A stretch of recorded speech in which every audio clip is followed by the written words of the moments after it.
welcome to my channel. My name is Heather and I'm going to be talking about loving yourself. Why it's important to love who you are. Curves, rolls, lumps, bumps, what have you. Whatever it is that you've got, it's worth loving. Something that I wanted to talk about today, I don't think is talked about much, or at least I haven't seen it addressed really often or even at all. I feel that anybody that's in the community of promoting body positivity and loving yourself and anything to that extent, I don't think any of us want anybody to misunderstand what we're living here for, what we are so passionate for. And one of the things I think is misrepresented is that there's a large group of people out there who feel that promoting loving yourself, no matter what shape you're in, no matter what health you're in, whatever, they feel that we're saying it's okay to be fat. It's okay to be obese. We are saying it's okay. Those things are okay.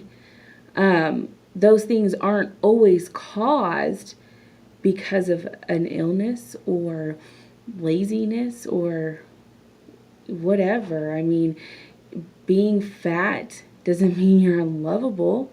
Being obese, since you're unlovable, I'm both of those things, and I'm lovable.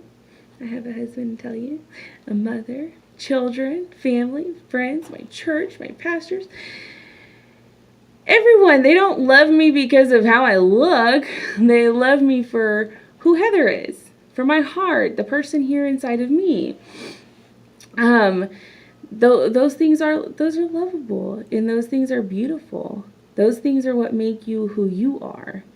I don't think that loving yourself has anything to do with saying it's okay to be lazy and not take care of yourself. I think loving yourself is taking care of yourself.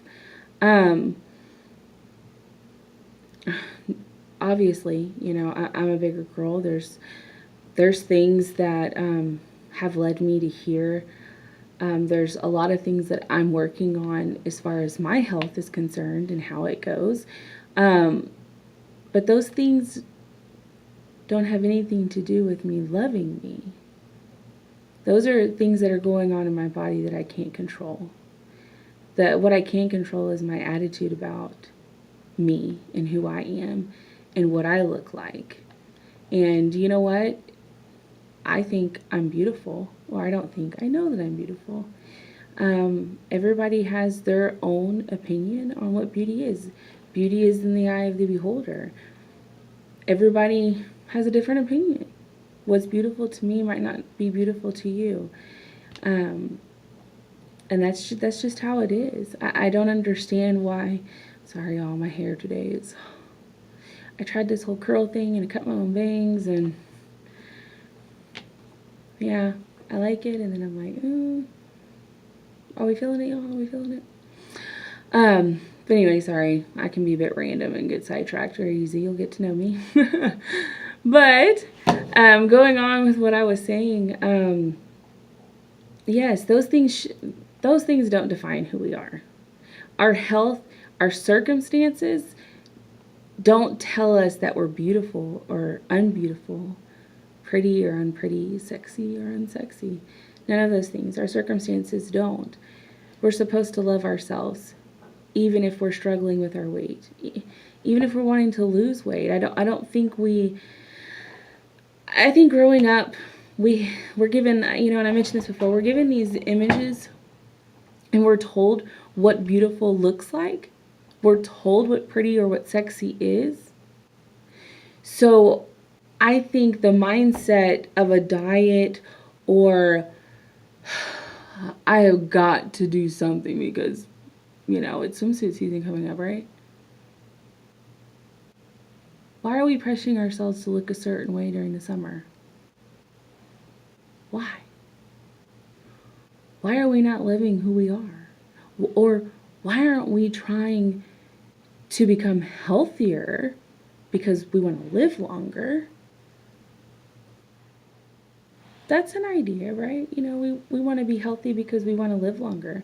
We want to be there for our children, for our grandchildren. Those are the things that we want to, you can say, lose weight for. But I would say not necessarily losing weight, but more and less just getting healthier. And with that, weight will drop, or what have you. And those things are fine. Losing weight isn't a bad thing. Getting healthy is not a bad thing. Being a bigger girl isn't a bad thing. Being a bigger guy isn't a bad thing. All of those things are qualities in a person. It's about, somebody's attitude, their personality, how they take it, how they live their day by day. And those things are not at all or what somebody looks like. That's all a mental thing, and how they are going to get through their day. I choose to be positive instead of being negative. Yeah, I like to do that too. But you know what? I have my days where I don't want to be positive. I have my days. But that's my own struggles. That's the things that I'm fighting. That's between me and the good Lord. He'll get me through it. But that has nothing to do with what this looks like. What all of this looks like. It has nothing to do with that. Loving yourself, in my opinion, when you learn to love yourself and you learn to be okay with who you are, when you can say, I'm okay with Heather. I'm good with her. That confidence, that gives you the confidence to be able to get out there, achieve those goals, take that test, have the confidence to know, you know what, I know this information, I'll get it. Or you know what, I know what today is to come. I can conquer it. With him on my side, I can do anything.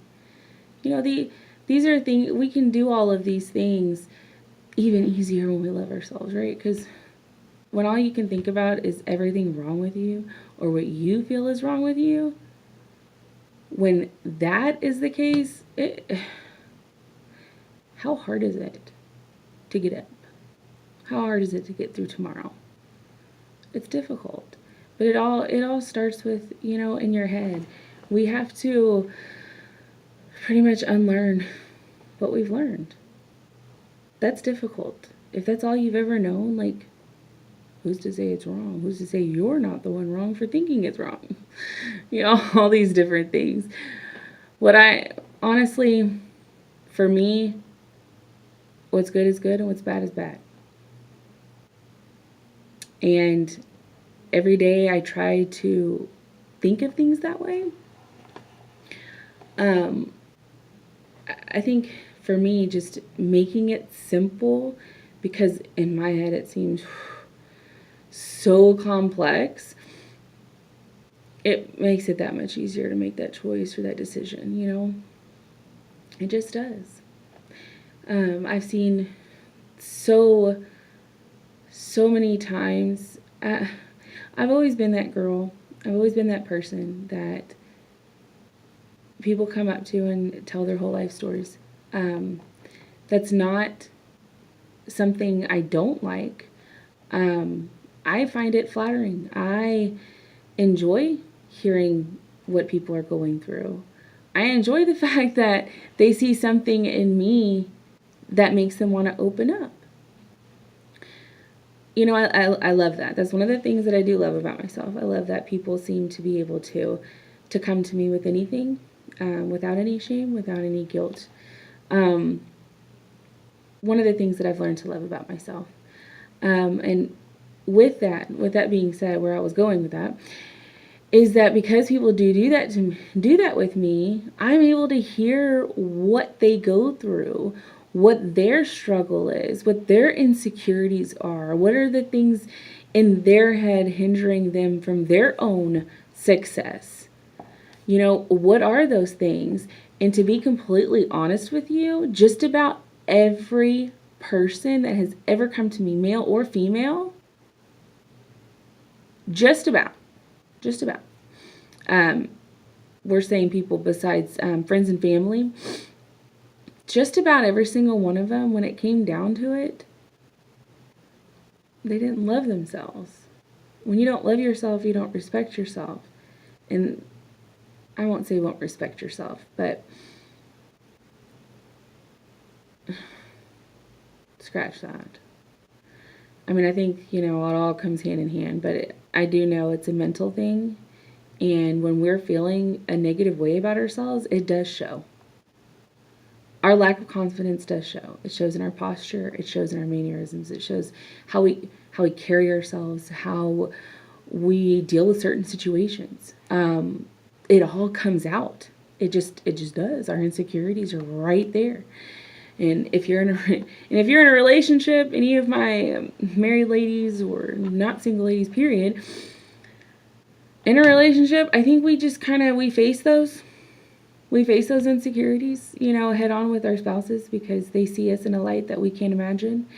And it's helpful. But at the same time, if your mind isn't right, if you're not there mentally, and you're not capable of believing those things, what he or she says isn't going to make you believe those things. For me, what's always helped me is just as soon as a negative thought would come in, exit, go. These are lies, they're untrue. God made me perfect. I know he doesn't make any mistakes, so I'm perfectly made. I'm beautiful. I am the way that I am. And I'm going to do this and accomplish these goals the way that I am in this body that God put me in. And all of these things are possible. We can do these things. And we, as people, as humans, we are so quick to believe lies about ourselves rather than what's truthful. I'm not really sure why it's so easy for us to do that, but it is. It's sad and it's hard, and I pray for everyone daily when it comes to that, especially my baby girl, that she believes the truth and the lies stay silent as far as what she hears and what she takes and processes, because it is hard. We do tend to believe those things. Sad, but it is true. And I think the best defense that comes with that, as an individual, what you can do is make sure that you constantly tell yourself the truth, which you are beautiful, you are smart, you have purpose, and you can do it. That's the truth. Anything that says other than that is a lie. I know I feel like I've been rambling. Sometimes thoughts just kind of go through my head over and over and over, and I don't really know how to get them out or what to say to get them out. But that's why I'm here, to talk about them with you. Talk to me, tell me, your opinions, your feedback, let me know, what do you guys feel about this? Do you think this is an issue, that loving yourself and promoting others to love themselves, whether they're obese or too skinny, too fat, a little too thick, or whatever the circumstances, do you think that that's promoting an unhealthy lifestyle? Do you think that's enabling by encouraging somebody to love themselves no matter the body that they're in? I don't think so. I think that's why we're here, is to lift each other up, to show one another that we are lovable, that you are loved. All right, you guys, well, I'm going to get back to work. I love you all so much. I look forward to hearing from you guys. God bless you all, and I will talk to you guys soon.